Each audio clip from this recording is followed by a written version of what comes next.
தரிசனம் ஆலய தரிசனம்.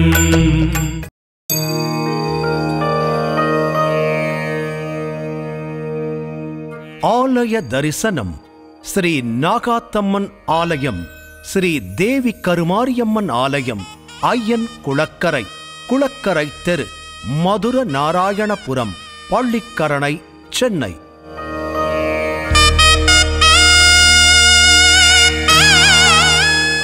இரண்டு பிரதான தெய்வங்கள் அருள் புரியும் அம்மன் ஆலயம்.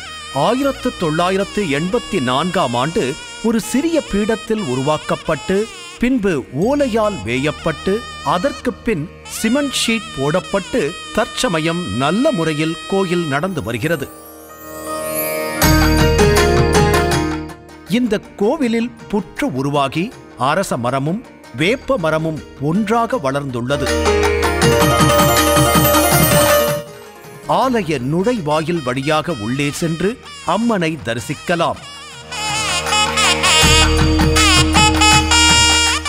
அன்னை பார்வதி தேவியின் அம்சமாகவும் ரேணுகை வழித்தோன்றலாகவும் அவதரித்த தெய்வங்கள் பல பெயர்களில் அருள் புரியும் தெய்வங்களாக பல ஊர்களிலிருந்து மக்களை காப்பாற்றி வருகிறார்கள்.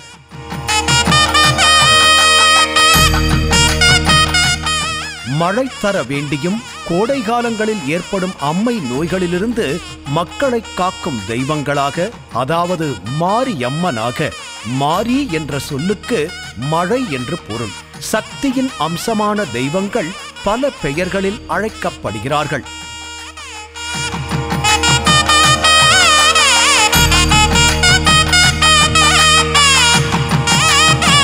ஸ்ரீ நாகாத்தம்மன் முதன்மை தெய்வமாக கருதப்படுபவர். நாகலோகத் தலைவன் நாகராஜன் நாகராணிக்கு பிள்ளைகள் இல்லை. அவர்கள் சிவபெருமானை வேண்டி பிள்ளை வரம் தருமாறு தவம் இருந்தனர். ஈசன் பார்வதி தேவியே அவர்களுக்கு மகளாக பிறக்குமாறு ஆணையிட்டார். அதன்படி நாகராணியின் வயிற்றில் 8 முட்டைகளாக அவதரித்து அதில் முதன்மை தெய்வமாக நாகாத்தம்மன் தோன்றினாள் என்று வரலாறு கூறுகிறது. நாகத்தின் பெயரால் நாகம்மை என்று அழைக்கப்படும் அம்பாள் இவள்.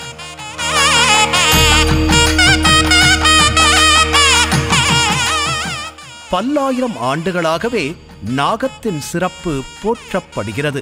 சிவனாரின் கழுத்தில் வாசுகி என்னும் பாம்பும், பார்க்கடலில் பரந்தாமன் பள்ளி கொண்ட நாகம் ஆதிசேஷன் எனவும், ஸ்ரீ கிருஷ்ணன் நடனமாடிய நாகம் காளிங்கன் எனவும், தேவர்கள் அமிர்தம் கடையும் கயிறாக பயன்படுத்திய நாகம் வாசுகி எனவும் புராணங்கள் கூறுகின்றன. மேலும் தியானத்திலிருந்த சிவபெருமானை பார்வதி தேவி விளையாட்டாக கண்களை மூடி அவர் தியானத்தை கலைத்துவிட்டார்.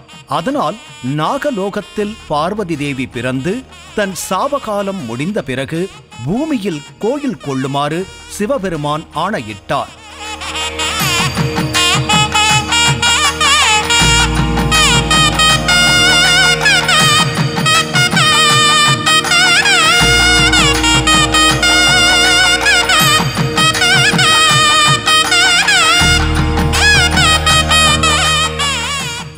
அன்னை பார்வதி நாகலோகத்தில் பிறந்து பிறகு பூமியில் நாகாத்தம்மனாக கோயில் கொண்டவள் என்று சொல்லப்படுவது உண்டு. ஊர்களுக்கு ஏற்ப அந்த ஊர் மக்களின் கனவில் தோன்றி தனக்கு ஆலயம் அமைத்துக் கொண்டாள் இந்த அன்னை. பெரும்பாலும் புற்றிலிருந்தே தன்னை அறிமுகப்படுத்திக் கொண்டவர். புற்றுக்கோவில் என்று அழைக்கப்படும் கோயில்கள் பெரும்பாலும் நாகாத்தம்மன் ஆலயமாகவே அமைந்திருக்கும். புற்றுக்கு பால் ஊற்றி மஞ்சள் குங்குமம் இட்டு வழிபடுவார்கள். நாகதோஷம் உள்ளவர்கள், ராகு கேது தோஷம் உள்ளவர்கள், திருமணத் தடை உள்ளவர்கள் வழிபட வேண்டிய தெய்வம்.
நாகாத்தம்மன் வரலாறு மிக நெடிய வரலாற்றை உடையது. அவை ஊருக்கு ஊர் மாறுபடுவதும் உண்டு. தேவி கருமாரியம்மன் வேம்பை விருட்சமாக உடையவள். வேர் கன்னி அம்மை என்று அழைக்கப்படுபவர். சூரனை வதைத்த முருகப்பெருமானுக்கு வேல் கொடுத்த சக்தி இவள் என்பது புராணம். கா என்பது பிரம்மனையும், ரூ என்பது ருத்ரனையும், மா என்பது மாலையையும் குறிக்கும் என கூறப்படுகிறது.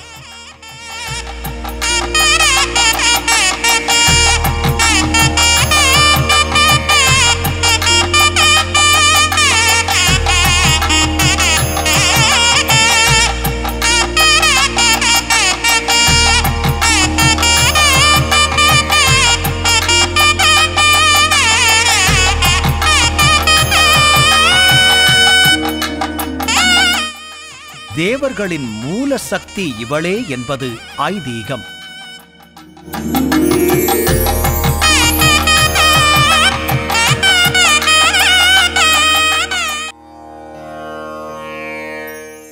பஞ்சபூதங்களும் வழிபட்டு வேண்டிக் கொண்டதற்கு இணங்க அந்த பஞ்சபூதங்களையும் நாகங்களாக தன் முடிமேல் கொண்டு திருவருள் புரிபவள் கருமாரி என்பது வரலாறு.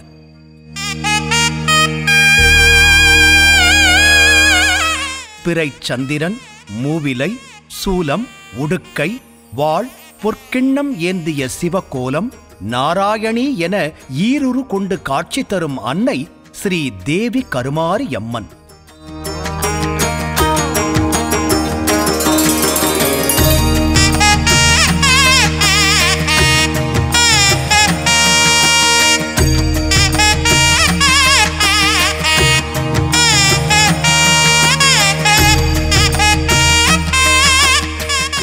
வேர்க்காட்டில் வாழ்ந்திருக்கும் ஆதி பராசக்தி அவள். வேல்முருகன் அன்னை அவள். எங்கும் நிறைந்தவள். ஏகாந்த ரூபிணி. பக்தர்களின் மனக்குறையை உடனே அகற்றி அருள் புரியும் ஆதி பராசக்தியான தேவி கருமாரியம்மன். அம்பாள் அபிஷேகம் முடிந்து அலங்காரத்தில் காட்சி தருகிறார்.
ஆலயத்தில் அருள் புரியும் தெய்வங்களாக ஸ்ரீ பால விநாயகர், ஸ்ரீ பாலமுருகன், ஸ்ரீ தட்சிணாமூர்த்தி, ஸ்ரீ வைஷ்ணவி, ஸ்ரீ துர்க்கை, தல விருட்சமான அரசும் வேம்பும் இணைந்திருக்கும் அதன் அடியில் நாகர்கள் மற்றும் உற்சவ மூர்த்திக்கு உரிய வசந்த மண்டபம் உள்ளது.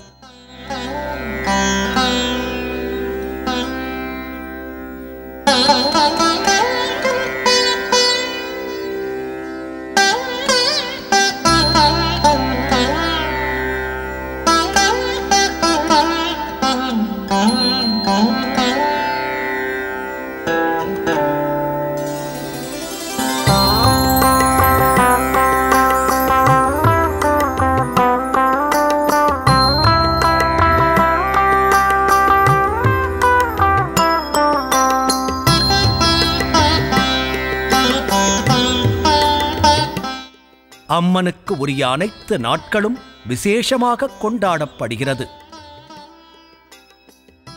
ஆண்டுதோறும் ஆடி மாதம் கடைசி வாரம் திருவிழா நடைபெறும். இந்த திருவிழாவில் அம்மன், முருகன், விநாயகர் ஆகிய உற்சவ மூர்த்திகள் வீதி உலா வருவார்கள்.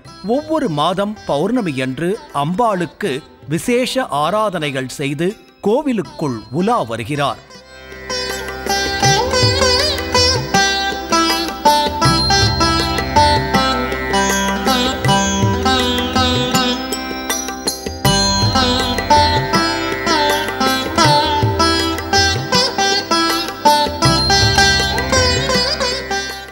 பிரதி மாதம் கிருத்திகை திதியன்று முருகப்பெருமானுக்கு அபிஷேக ஆராதனைகள் செய்து சுவாமி கோவிலுக்குள் உலா வருவார்.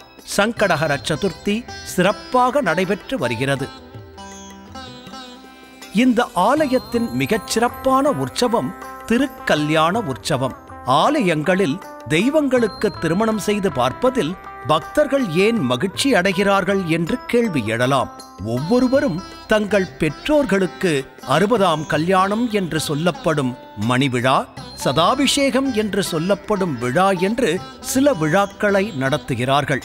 நாம் பிறப்பதற்கு காரணமான பெற்றோர்களின் திருமணத்தை மறுபடியும் நாம் காண்பதற்கு சாஸ்திரம் கொடுத்த வாய்ப்பு இது.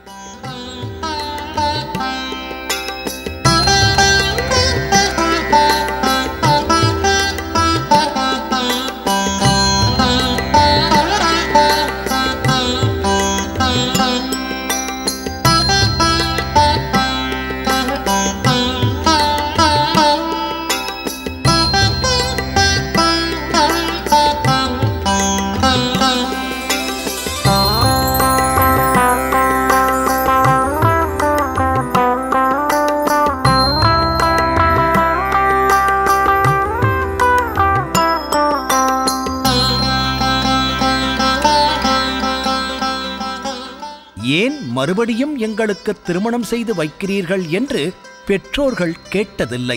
மகிழ்ந்து ஆசி வழங்குகிறார்கள். அவர்களின் ஆசியை பெறுவதற்காகத்தான் இந்த மணிவிழா நடத்தப்படுகிறது. அதுபோலவே நம் எல்லோரையும் படைத்த எல்லோருக்கும் பெற்றோர்களான தெய்வங்களையும் மாதா பிதாவாக பாவித்து அவர்களுக்கு திருக்கல்யாண உற்சவம் நடத்துகிறார்கள். சிவசக்தி ஸ்வரூபம் என்பது பார்வதி பரமேஸ்வரனை குறிக்கும். இந்த தத்துவ குறியுடன்தான் எல்லா தெய்வங்களுக்கும் திருமணம் நடைபெறுகிறது. பார்வதி பரமேஸ்வரனுக்கும் திருமணம் நடைபெறுகிறது.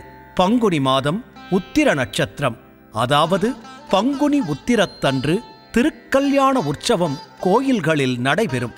அதுபோல இந்த ஆலயத்தில் பார்வதி தேவிக்கும் ஈசனுக்கும் திருக்கல்யாண வைபவம் நடைபெறுகிறது. திருமணத்தின் மிக முக்கியமான சடங்கான கன்னிகாதான வைபவத்தை, இந்த மணக்கோலத்தை ஒருமுறை பார்த்தாலே திருமணத் தடைகள் தூள் தூளாகி ஒவ்வொருவருக்கும் நல்ல இல்லற வாழ்க்கை அமையும். கைலையில் பார்வதி பரமேஸ்வரனுக்கு திருமணம் நடைபெற்றது. அதை காண முடியாமல் தென்திசை வந்தார் அகத்திய முனிவர். நான் எங்கெல்லாம் சிவனை பிரதிஷ்டை செய்து வழிபடுவேனோ அங்கெல்லாம் அம்மையப்பன் திருமணக் காட்சியை எனக்கு காட்டி அருள வேண்டும் என்று வரம் பெற்றுக் கொண்டுதான் தென்திசை வந்தார் முனிவர். முனிவரின் விருப்பத்தை நிறைவேற்றினார்கள் அம்மையும் அப்பனும். அவருக்கு தங்கள் திருமண காட்சியை காட்டி அருளினர். அந்த வழிமுறையில்தான் இன்று வரை திருக்கல்யாணங்கள் சிவாலயங்களில் நடைபெற்று வருகிறது. ஜெகத் மாதா ஜெகத் பிதா திருமண நாள் பங்குனி உத்திரம். ஸ்ரீ மகாலட்சுமி ஸ்ரீ மகாவிஷ்ணு திருமண நாள் பங்குனி உத்திரம். முருகன் வள்ளியை மணந்த நாளும் இதுவே. திரு அரங்கத்தில் தாயாருடன் அரங்கன் சேர்த்தி காணும் நாள். வைணவத்தில் கல்யாண உற்சவத்தை சேர்த்தி உற்சவம் என்று அழைப்பார்கள். தெய்வ திருமணங்கள் பெரும்பாலும் நாம் நம்முடைய குடும்பத்தில் நடைபெறும் வைபவம் போலவே பல்வேறு சடங்குகளுடன் நடைபெறுகிறது. இந்த ஆலயத்திலும் அப்படியே முளைப்பாளிகை, ரக்ஷாபந்தன் எனும் காப்பு கட்டுதல், மாலை மாற்றுதல், ஹோமங்கள், கன்னிகாதானம், மாங்கல்யதாரணம், சப்தபதி, திருவீதி வலம் ஆகியவை சாஸ்திர சம்பிரதாயமாக பக்தர்கள், ஆலய நிர்வாகிகள், அறங்காவலர்கள் முன்னிலையில் பத்திரிகை அடித்து ஊரெங்கும் வழங்கப்பட்டு அம்மையப்பனின் திருமணம் மிகச்சிறப்பாக நடைபெற்றது. இன்றைய நம் வீடுகளில் நடைபெறும் கல்யாணங்களில் மெஹந்தி எனும் மருதாணி இடுதல் கூட விட்டு வைக்காமல் இறைவன் மீது கொண்ட அன்பினால் மெஹந்தியும் அணிவிக்கப்பட்டது. திருமண கோலத்தை கண்டவர்கள் தீர்க்க சுமங்கலிகளாகவும், திருமணம் ஆகாதவர்கள் விரைவில் திருமண பாக்கியம் கிடைக்கப் பெறுவார்கள் என்பதும் ஐதீகம். எல்லோரும் நன்றாக இருக்க வேண்டும், வளமோடு வாழ வேண்டும் என்ற நோக்கமே திருக்கல்யாணம் நடைபெறும் நோக்கமாகும். திருக்கல்யாணத்தை பார்க்கும் பேறு பெற்றோம். ஆலய தரிசனம் காண்போம். பள்ளிக்கரணையில் வீற்றிருந்து அருள் புரியும் ஸ்ரீ நாகாத்தம்மன், ஸ்ரீ தேவி கருமாரியம்மன் அனைவருக்கும் அருள் புரிய வேண்டும் என்று மனதார பிரார்த்திப்போம். ஓம் சக்தி, ஓம் சக்தி, ஓம் சக்தி.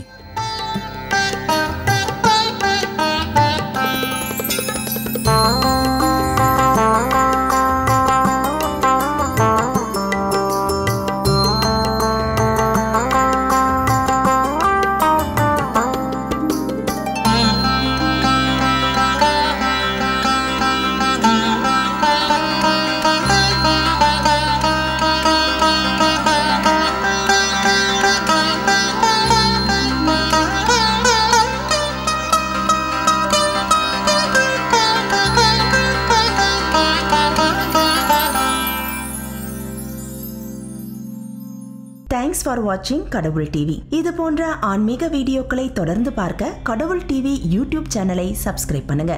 நோட்டிபிகேஷன்களுக்கு பெல் ஐகானை பிரஸ் பண்ணுங்க. லைக் பண்ணுங்க, ஷேர் பண்ணுங்க.